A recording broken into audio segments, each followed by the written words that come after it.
तो भाई तुम लोगों ने अपने एमसीक्यू ठीक कर लिया। एमसीक्यू के लिए ना बिल्कुल डरना नहीं है।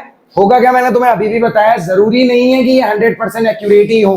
ठीक है, एक्यूरेट तो भाई सीबीएसई जब आंसर की निकालेगी उसी से मैच होगा, क्योंकि कुछ क्वेश्चन के आंसर दो भी होते हैं। ठीक है, मार्किंग स्कीम में लिखा होता है ए और सी, अगर दोनों एक किसी में भी लिखा है सही है आंसर, टेंशन नहीं लेनी। अब देखो भाई क्वेश्चन नंबर 21 से, state any 3 point of importance of financial planning.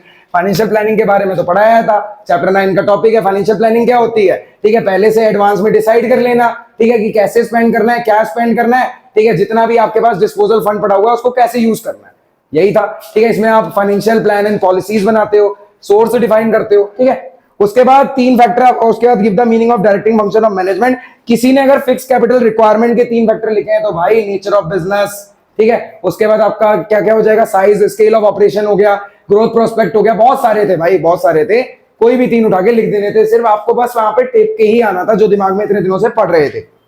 Give the meaning of directing function of management. अबे यार ये तो पूरे साल पढ़ा है, सिर्फ 3 आपको क्या बतानी थी, 3 मीनिंग बताना था डायरेक्टिंग फंक्शन का, और 2 फीचर बताने, जस्ट डायरेक्टिंग है, ये तो बुक में से आगे डायरेक्ट।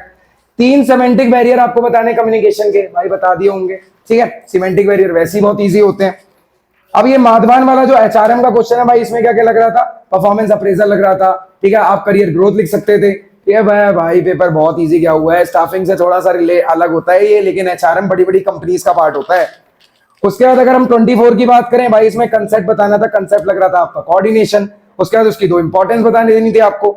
25th क्वेश्चन में देखेंगे 4 पॉइंट बताने इंपॉर्टेंस ऑफ कंट्रोलिंग फंक्शन के। कंट्रोलिंग के इंपॉर्टेंस भाई बता सकते थे ना, बहुत सारी इंपॉर्टेंस थी आपके पास। 4 मेरिट्स बताने एक्सटर्नल सोर्स ऑफ रिक्रूटमेंट के, बाहर से जब रिक्रूटमेंट करी जाती है तो कौन कौन से सोर्सेस का यूज किया जाता है भाई, कौन कौन से, जैसे कैंपस रिक्रूटमेंट हो गई।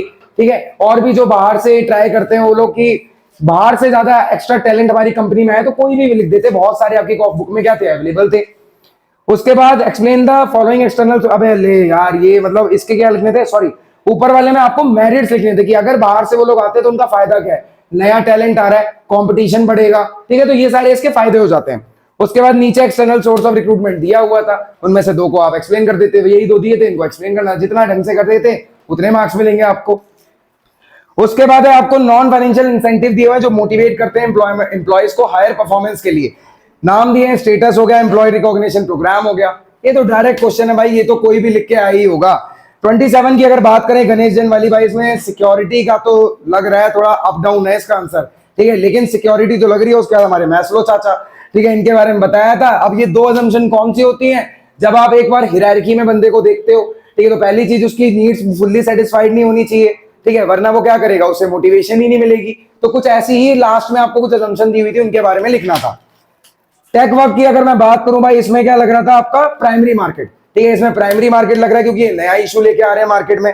फिर है state 3 feature of market identified, जो मार्केट आइडेंटिफाई किया उसके 3 फीचर बता देते आप। वीके लिमिटेड की अगर मैं बात करूं भाई डिविडेंड डिसीजन बोला था ना आएगा, ये तो पूरा टेप के आए हो गया आप। उसके बाद state 2 other factor, dividend decision of a company, उसके अलावा जो अदर फैक्टर लग रहे थे बस उनके बारे में बता देना था आपको। आबा एट गैस एट होम, तो ये जो भी था भाई आपके पास, ये क्या था, राइट टू बी हियर्ड और राइट टू सीक रिड्रेसल। ठीक है, ये 2 आपके लग रहे थे। उसके बाद 31 आपका डायरेक्ट क्वेश्चन है, 6 मार्क्स का, बताई थी ना आपको भाई, उसकी एफडब्ल्यू टेलर की टेक्निक्स भी पढ़ के जाना, time study, motion study, fatigue study, 3 feature आए हुए हैं मैनेजमेंट के। डायरेक्ट क्वेश्चन, पेपर बहुत इजी आया हुआ है, कोई मॉडरेट नहीं है, हार्ड नहीं है, लेवल बहुत इजी है। ठीक है, उसके बाद आपको लिमिटेशन लिखनी है प्लानिंग की, भाई फंक्शन ऑफ मैनेजमेंट में प्लानिंग की लिमिटेशन पूछी हुई है। अब इससे इजी क्या पूछेगा, 6 मार्क्स तो यूं ही पड़े हुए हैं आपके। Give the meaning of single use standing plan का वीडियो में डिफरेंस भी करवाया था और बताया भी था, टाइप ऑफ प्लान पढ़ के जाना। ठीक है, रॉयल ग्लेज लिमिटेड की अगर मैं बात करूं भाई, यहाँ पे डिविजनल स्ट्रक्चर लग रहा है, इतने सारे प्रोडक्ट में वो डील करने वाली है। फिर ऑर्गेनाइजेशन स्ट्रक्चर का आपको एक क्या करना था, डायग्राम भी बना के दिखाना था और इसकी एडवांटेज भी बतानी थी। लास्ट आपके पास डीजी लिमिटेड का आंसर आता है भाई। डीजी लिमिटेड में आपने मार्केटिंग मिक्स के चारों थे, चारों के चारों लग रहे हैं, प्लेस लग रहा है, प्राइस लग रहा है, प्रोडक्ट लग रहा है और प्रमोशन भी लग रहा है। क्लियर है, पेपर बहुत अच्छा गया और तुम लोगों की मेहनत भाई रंग लाई है। ठीक है, बाकी तुम लोगों ने अगर मेरे पे भरोसा किया होगा, मेरी 2 वीडियोस पे, उन पे आग लगा के आए होगे आज। ठीक है, अब तैयारी करेंगे इकोनॉमिक्स और अकाउंट्स की, साथ में बने रहना और पेपर से एक दिन पहले तुम्हें वो पेपर भी पता लग जाएगा कैसा आने वाला है। ठीक है, बेस्ट ऑफ लक और टेंशन नहीं लेनी, ये नहीं सोचना कि भाई भैया ने ऐसा बता दिया तो यही आंसर होगा। मैं तुम्हें बता रहा हूं बिजनेस में कंसेप्ट एक से ज्यादा भी लगता है, आंसर की में 2 आंसर होते हैं क्वेश्चन के, कई बार होते हैं। ठीक है, तो आपने ये माइंडसेट नहीं बना लेना मैं तो गलत, मैं तो फेल हो रहा हूँ, कुछ नहीं हो रहा है।